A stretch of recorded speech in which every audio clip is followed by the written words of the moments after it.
Hello, everyone, and thank you for joining us once again for another PulseZ Online event. Today, we are joined by Mark Healy from YMCA Ireland, and we are going to discuss a bit more about the impact that artificial intelligence has on young people and how they develop their relationship with this emerging technology. So, Mark, first, maybe tell us a bit about yourself, tell us a bit about your background. So as you said, Dragos, I'm Mark from Cork in Ireland.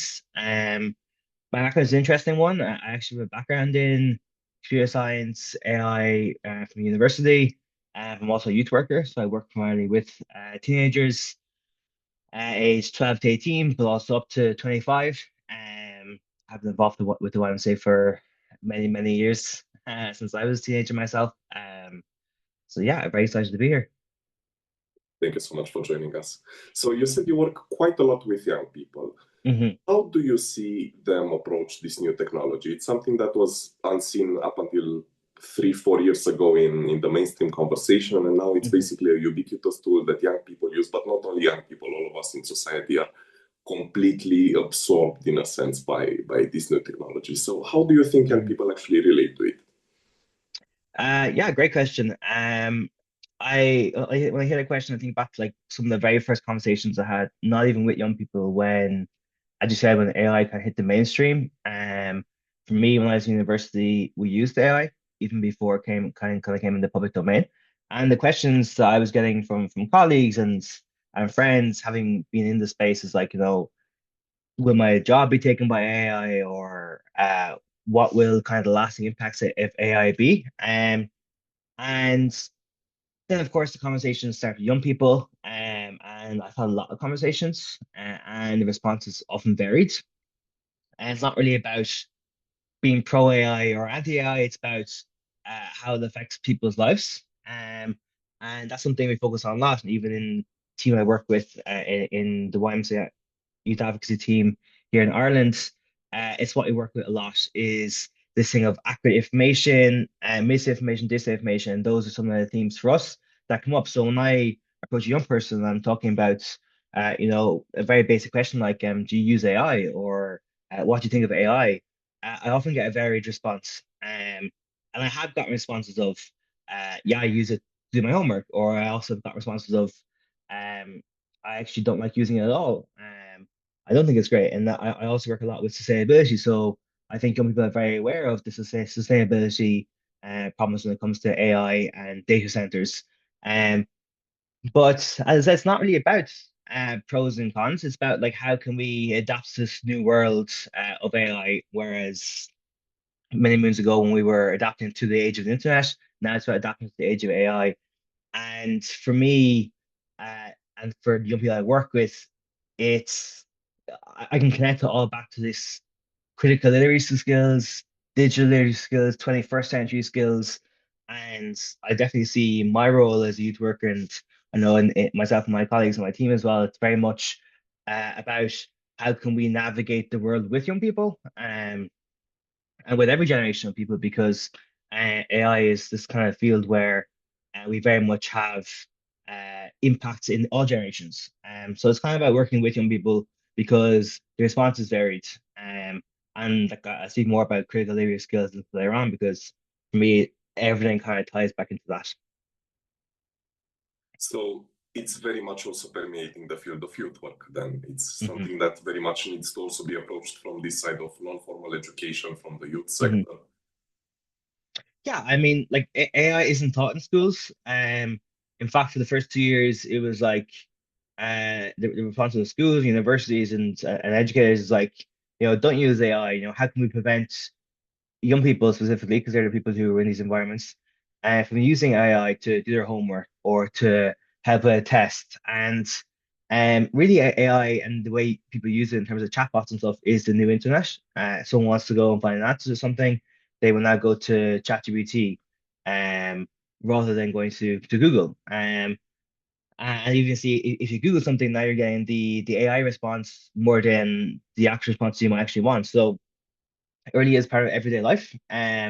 So it is embedded, and I definitely I feel responsibility, but also feel a deep interest in learning about the field of artificial intelligence, and look at like I mean it's growing every day, it's changing. Every year it's completely different. Similar to how youth work is, every year is different. Every year there are different challenges facing young people. So as youth work, we adapt and we our team adapts and everyone in this industry adapts to the needs of young people. And right now, this what I would describe as critical literacy, misinformation, disinformation, and the impacts of AI and that is a primary concern for young people. It's what they're coming to us with. So therefore, I feel responsibility to be able to address that. And I said it's about having the conversation, open dialogue, and be able to sit in a room with a group of young people. And like I have no intention in saying with the group, like you should use AI for this or you shouldn't use it for this. It's about to open dialogue and learning from each other because it's such a new space that a young person who is 15 years old and 25, they probably know just as much as I do about AI. Because we're all trying to keep up in this kind of very quickly growing age of this new sphere of access to information online. And since you've already mentioned these opportunities for dialogues that we need to Mhm. create within our own spaces, do you already have some concrete examples of you doing that within YMCA Ireland? Yeah, and I guess I'll name a lot of them. I guess I can like, start with this year's PulseZ event, where we very much focused on, guess there's two major things. One being critical literacy skills and how to deal with this new digital age, but also your digital skills, and that can be anything. For us, we focus very much on photography, videography, podcasting, and using those to storytell, and then how to approach critical area skills, using critical area skills, and developing those so that can assist in all those areas of work.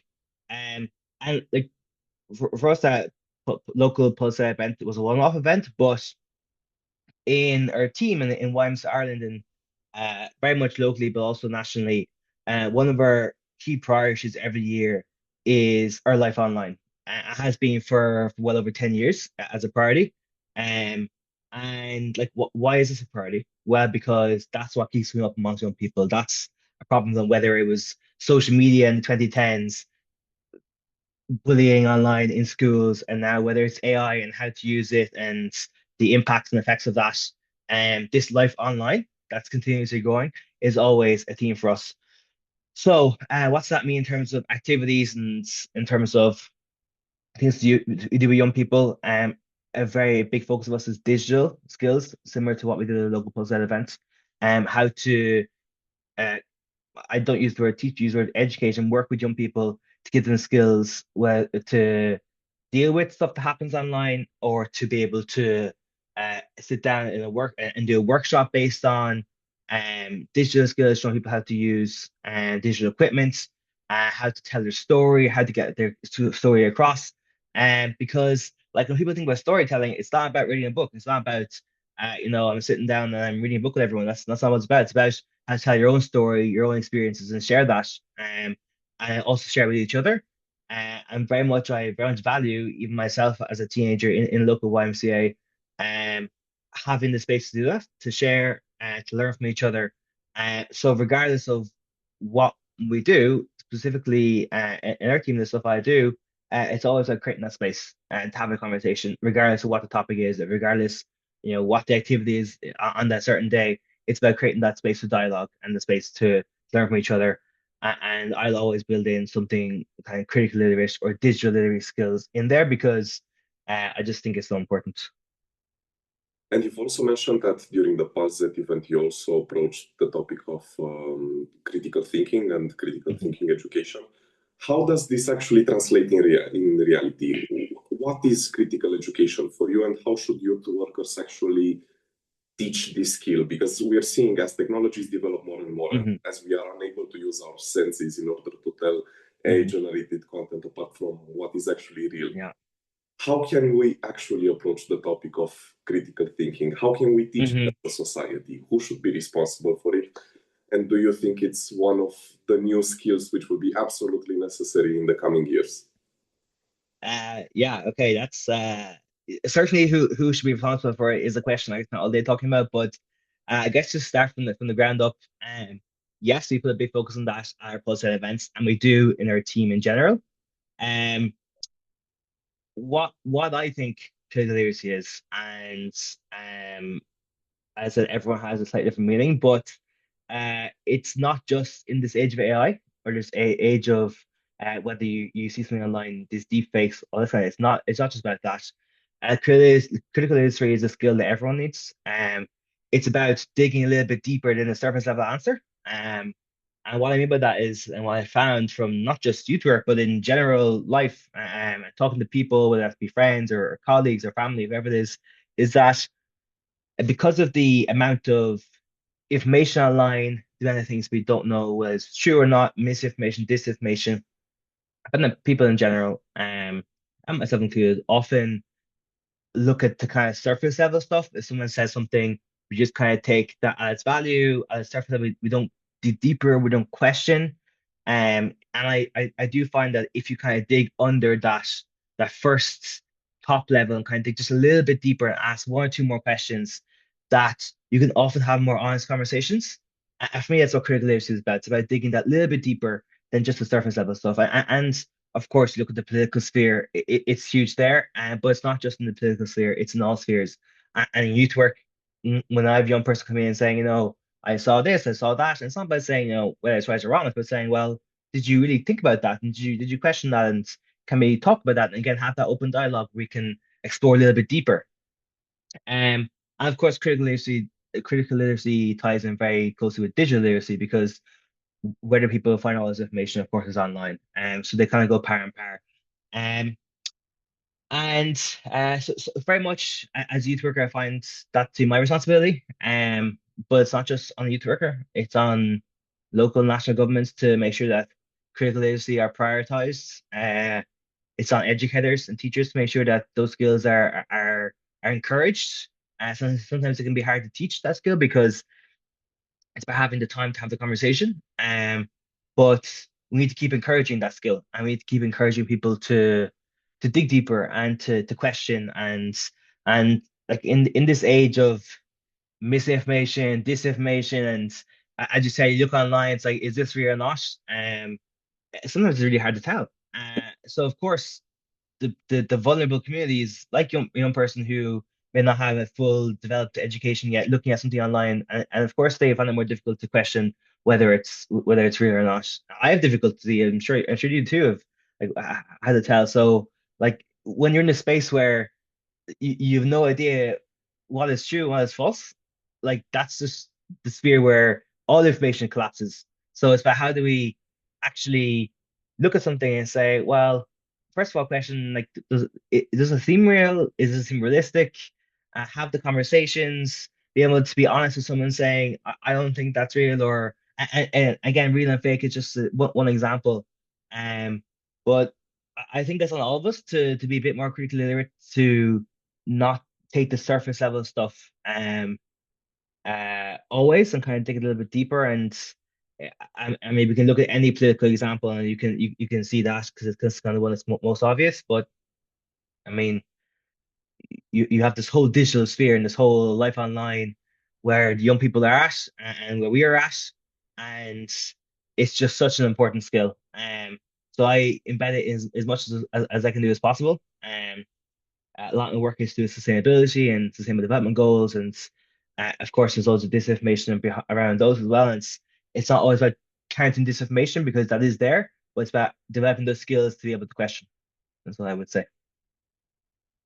And I think it's also interesting to note how, since we're speaking about this information, it's interesting to note how some platforms are actually approaching this topic, Hmm. because obviously a lot of this information is not necessarily spread through general mass media, so through the normal channels for media, but Hmm. usually through social media. And I think it's interesting to see how we start seeing this phenomenon of peer review Hmm. in terms of facts, where actually the community of a certain platform reviews the accuracy of a fact that is presented. So, do you think that, in a sense, in order to be able to evaluate the truthfulness of facts, of information that is presented to us, do we need to look more towards other actual people rather than rely on algorithms, on filtration mechanisms, and so on? Yeah, yeah, absolutely. Well, for one thing, I definitely would not like the world of AI to take over the human interaction. I think it's super important. And you're right. When I think about privilege and think about misinformation, disinformation, the things that come to mind straight away are things like social media, but also like mass media and news. I mean, these days everyone has an agenda, so of course they're going to push their agenda, and with that comes a lot more division. And like we do currently live in a divisive world. That's clear. Every day, from whether it's a news article or whether you talk to people that are in your circle and outside your circle, it's very clear. So yeah, I would say that it is more about not only kind of developing and the kind of human nature and the kind of conversation, but also nurturing it. And that we can't always rely on algorithms to everything for us. And I think that we're maybe at this, and it's just a personal opinion, we're at this kind of maybe not a peak, but on this way to this peak where it's like, what else can we do with AI? What can we do with AI? And it's like we're slowly trying to do more and more, but there's going to become some point where we kind of either miss or realize we need that also like human element. I think that's really important. Because in my opinion, AI only works when it works alongside that human nature and the human element and the emotional impact and that kind of stuff. So I think that um, it's not about what can we replace. I think a lot of people think about that. What can we replace the AI? It's like how can we use it as a tool and how can we work alongside it? Same as how you use the internet as a tool. Same as how I go to the library and use the library as a tool or an online resource as a tool. Um, it's to assist, but continuing to have that human element and nurturing that and that connection is really important. And looking at the way our relationship is now evolving with AI, would you say that from your perspective, we are on the right path to create a sustainable, healthy relationship with such a technology, or are we still in an emergent stage where we are still, let's say, figuring things out and trying to see Hmm. how we actually approach this? Yeah, great question. Um, I think depending on who you ask that question, you got a different answer. So I'll just give my perspective. Um, I remember the first say 2 years after OpenAI first launched their first ChatGPT chatbot. And because I was in university, I remember some of my top lecturers missing chunks of class because suddenly it was like, okay, this huge new world. We need the experts in the room to really figure out how we can do this. And I would say in terms of policy, and in terms of the rules and regulations around using AI and the sustainable use of AI, I don't think we're there yet. I think that there's still a long way to go. But do I think that people in general are more aware of whether it's again the sustainable impact of AI, or when you use AI, not everything that you get in response is 100% the truth, or that AI can also be shaped to a certain perspective. Um, I think that people are maybe starting to become more aware of that. I certainly see it amongst young people who are quite aware that if they put something into a chatbot, like you can't trust 100% what you get back. Of course, it's also the same as if you put something into the internet and you click on one link, you're getting a certain perspective. And the AI is the exact same thing. And I think that's over reliance on it will cause a problem. So I guess in terms of the legal regulation policy stuff, I think we're still have a way to go. But I do think in general people are going towards this space where we're using it, but we're using it kind of carefully also. And we're again be questioning a bit more and kind of again that brings back in the earlier point of privilege is that when you use it, you also have to question a little bit that you can't trust everything you read, and it really is kind of going in that direction. So then, from a policy standpoint, what do you think needs to be done in order to actually catch up with people's attitudes? Yeah, it's a good question. I guess I would come at it from a sustainability point of view. I mean, every time that you put a question to a chatbot, there's a server somewhere that has to activate to get that response. That server then takes loads and loads of liters of water to cool down. So that's just like that's only one, I would say, negative impact of AI. But the similar response if you're doing the internet, like when you're doing internet search, the same thing happens. but just the AI uses a lot more energy and therefore a lot more water to cool down. And so from a sustainability point of view, I think you really have to look at the the proper impacts of that. It's really easy to say, oh well, it's the same as the internet or it's the same as charging your phone. But we also spent a lot of time getting to regulations where we have that. And again, the AI sphere is so new. It is going to take time to get to a point where companies agree to come on board to actually monitor sustainable impacts or to monitor how their platform is being used. And we can also look at the side of creating deepfakes or creating things that are false. In my opinion, it's wrong. People shouldn't do that. I'm sure other people would disagree and would argue that, well, everyone is able to do that and be able to do it. Why not? Well, I think it can be quite harmful to create fake content. I think that certainly the AI companies have a big role to play there, as well as I believe us as young people, national governments, European governments have a role to put those committees in place and seriously look at this and have the stakeholders in the room, all the stakeholders, not just some of them, because it's the same as any other industry. AI is an industry and it is there to make profit and it is there to supply jobs. That's great.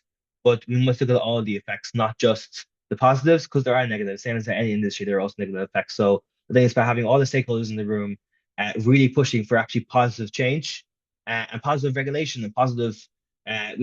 No one wants to take away the right from anyone, but we also want to make sure that like we're not the sustainability impact is not going to negatively impact our planet, that the deepfake impact isn't going to negatively impact people, and that you can kind of use AI as a positive impact for everyone because it can be used very positively as well.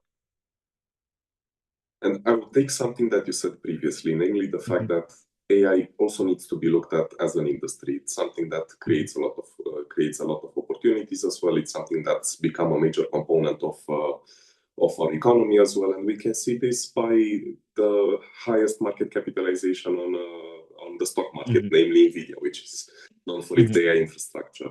And we keep seeing this huge confidence from the side of the markets in terms of AI. Do you think this is maybe just still early enthusiasm, or is it actually because it's the technology that will pave the way towards the future for all of us, and it's just a reflection of the huge impact AI actually has on our economies? Um, yeah, I guess just back to what you first said about like, AI being in the industry uh and stock markets. I mean, yes, we can look back through history and you can say, well, there was the internet, but before the internet, there was something else. There was encyclopedias. People went to a book to get the answer. Now you go to the internet to get the answer. Then people go to AI to get the answer. So it's just kind of this phased response. And we're in a new, what I would say, an unknown age where it's going more rapidly than it has before. You can say that about lots of industries going more rapidly than they were. And like you make a great point about economies. Also, like world economies can benefit from AI, and that is from job creation, from industry creation. And this is kind of where I would come back to digital skills. It's very clear that the next 10, 15 years, the digital skills will become very important. And whether that's, AI computer science skills, whether it's using digital equipment skills, whatever it is, it's clear that like some of the industries now will no longer exist in a number of years' time.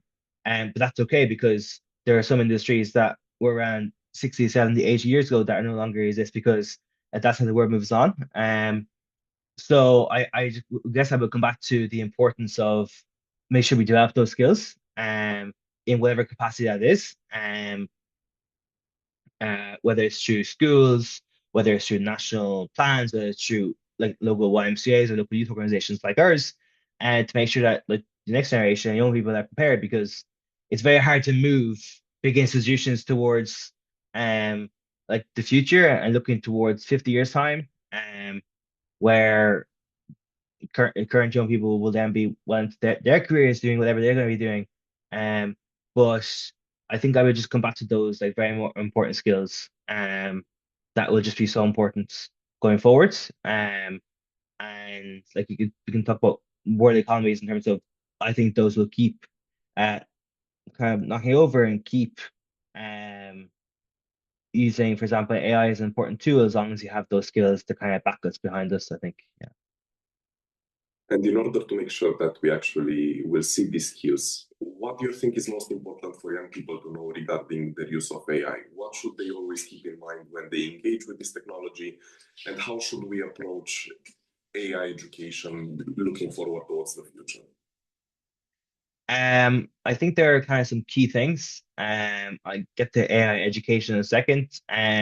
But the straight off the bat, things to keep in mind is like AI is a tool, same as that the internet was a tool, a book is a tool, a pen is a tool, and they're there to assist you to do whatever it is you're trying to do. I I would often tell the young people I work with to keep in mind like misinformation, disinformation, and really make sure you know what those are, and how to see them. And even a lot of adults will very much look at something and maybe not be able to use their disinformation and misinformation skills to identify something. So I would very much tell a young person that when using AI, it's really important to keep that in mind. And of course, your critical literacy comes well into that. And then there's AI education. Like let's say AI is a tool. Young people are going to use it. Everyone's going to use it. How can we use it safely? I think that it is the responsibility of anyone who works with a young person, whether that be, I would describe governments, whether that's a Department of Children, Department of Education in a national government, all the local governments, teachers to educators to youth workers, anyone who is working with a young person, to make sure they are very aware of this growing field that's out there, that is artificial intelligence, um, positive positive impacts, negative impacts, and also like how to approach it, how to be able to say to the young person, "Oh, you're using this AI for this purpose. Maybe why are you doing that?" Or, why aren't you doing it this way? Or everywhere. Maybe you can use AI in this way, or maybe you don't use AI for this purpose. And it's about being aware and being up to date because this field is just growing so fast. That's really important that everyone in this industry, and anyone working with a young person, is very aware that this is growing incredibly fast, and that important skills are needed to be able to deal with, at least in my opinion. And it's important for anyone for any educator to equip themselves with those skills so that they can pass on that knowledge to the next generation as well. Thank you so much for these insights, Mark. And I think it was great to have this chat. I think it's very interesting to see how there are so many different perspectives on this emerging technology and how it's Hmm. shaping the world around us. And most importantly, how we prepare the young people in our communities to actually develop a healthy and safe relationship with it. Hmm. So I'd like to thank you once again for joining this PulseZ online event, and thank you for your insights. And looking forward to discussing once again.